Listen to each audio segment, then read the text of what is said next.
about something that can make all the difference between life and death for the plants in your landscape? Well, if you do, you have come to the right place. I'm Luan Aiken, Tagawa Gardens Outreach Ambassador, and we are here at Tagawa's today in Centennial, Colorado with Mike Landers. He is one of Tagawa's certified arborists. And Mike, the hot topic of the day is winter watering. Good. What is that? Winter watering is basically hand watering your trees throughout your landscape, probably starting in mid-October after you turn your irrigation system off, and could really stretch, well into March, depending on how much moisture we get throughout the wintertime. So those roots are still active while the tree looks dormant.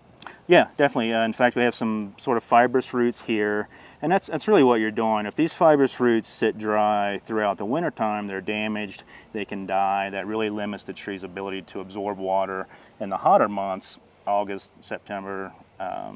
The tree fails in July because the root system in part died back in January. Exactly, yeah. Okay. Yeah. What techniques do you recommend? I think if it's a tree that's been planted in the last few years using your favorite spray device, I would just set it, close to the trunk for 15 or 20 minutes. Kind of a medium flow, just make sure you're soaking under the drip line, under the canopy of the tree. For more mature trees, for larger trees, obviously you're going to have to, maybe crank up the flow a little bit. Moving that spray device 3 or 4 times under the canopy of the tree, probably 15 or 20 minutes per location under the canopy of the tree. So. And that's once a month, unless we get really soaking snows. Exactly. Yes. Okay. What different devices, what different tools? You talked about the kind of the sprinkler that's multi-purpose. You can use it. What do you think of deep root feeders?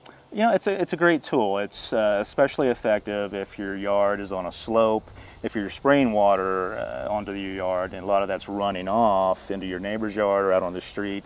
A good solution is the needle, to where you can, obviously stick that into the soil, inject the water into the root zone. How deep? Great question. I like the fibrous roots here. Most of those, the vast majority, are in the top 8, 10, maybe 12 inches of soil. So I think you only have to go 6 or 8 inches deep. Okay, so the people out there pushing it all the way in is the size of their gardening vigor. It's not what you want to do. Yeah, I think you're passing up a lot of roots the deeper you go. Yeah. Is this something that you think a lot of people ignore, simply don't know about? I simply don't know about it. A lot of people moving to Colorado from back east where they get regular moisture. For me, even from Ohio, totally new concept, but no doubt it makes a great difference for your trees. Something else to remember. Here in Colorado, our snow, on average, it varies, but on average, it will deliver about 1 inch of water for every foot, 10 to 12 inches of snow. So a little snowfall here and there is not going to count toward your winter watering. It's not going to be enough. You can't rely on Mother Nature. You have to rely on you. Come see us at Tagawa's. We are your garden store and so much more. If you like this video, feel free to share it with a friend. You can also find us on Facebook and Twitter and at our website, TagawaGardens.com.